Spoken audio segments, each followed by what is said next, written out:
UFC 288 main card predictions. I'm going to begin with Gracie versus Jourdain. And what you've got here is a high-level jiu-jitsu black belt versus a mixed martial artist. And that's the difference, right? This is a mixed martial arts competition. This is not a grappling event. Because if it was, I'd lean toward Gracie. But because it's mixed martial arts, I expect striking to play a significant factor in this one. And Jourdain is a significantly better striker. Granted, we haven't seen Gracie in the cage for quite some time, so who knows, maybe it's improved, but there's only so much you can do over so much time, and I expect Jourdain to have the advantage standing, and that will be the difference, and it will probably go to decision for Jourdain. The next fight on the UFC 288 card is another featherweight bout. It's Movsar Evloev versus Diego Lopez, and Movsar is just huge as a featherweight, okay? He should probably be fighting at lightweight, but he can make featherweight, so he uses that to his advantage. He's going to have a significant strength advantage against his opponent, although that's speculation because this is Diego Lopez's first fight in the UFC, and he's coming in on short notice. So how can I pick him? This is a very difficult matchup for anyone in the division, and I don't like Diego Lopez's chances to win in his UFC debut. I'm going with Movsar, and it wouldn't surprise me if he gets the finish, but being featherweight, there's a good chance this will go to decision.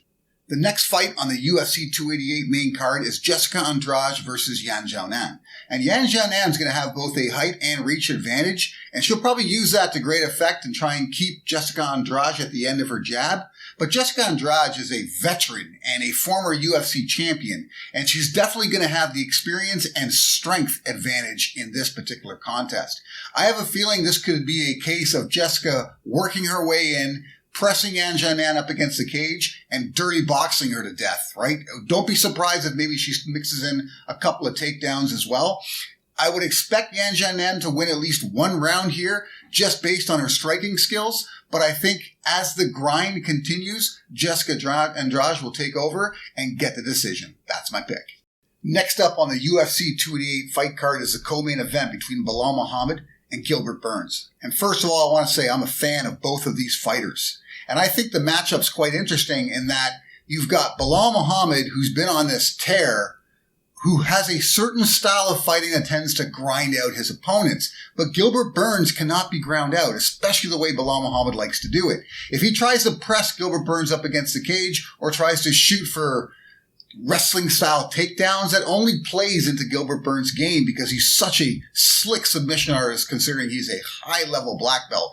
And when it comes to striking, I'd say they're almost even, really. And I think Gilbert Burns is maybe even the more technical striker. So it's hard for me to pick against Gilbert Burns. He's coming off that win over Jorge Masvidal. He's got to be on a high right now. And as much as Belal Muhammad wanted this fight and requested a 5-round fight, I still like Gilbert Burns to come out with the victory. Don't be surprised if he even gets the decision, maybe a submission in this actual fight. Last but not least, we've got the Bantamweight Championship between Aljamain Sterling and Henry Cejudo. And it's a mismatch of styles here. What you've got with Aljamain Sterling is a very difficult to predict fighter. I mean, at his base, you'd say he's a jiu-jitsu fighter. I mean, that's probably his base. It's what he's absolutely best at. But we only see his jiu-jitsu come into play when he's looking for a finish or attempting to control his opponent. He's not a great wrestler, really, and he's not a great striker. If anything, his striking is sloppy, to put it mildly. Whereas with Henry Cejudo, he's kind of a master at everything he does. We're talking about an Olympic champion wrestler, right? A phenomenal striker who just improved as he went along. A 2-division champion who's probably better everywhere than Aljamain Sterling, except when it comes to jiu-jitsu and grappling on the ground. But what makes Aljamain Sterling dangerous is that he can start the grappling exchanges standing, right? Quite often, that's how he gets his finishes. He just wraps you up against the cage and finds a way to take your back.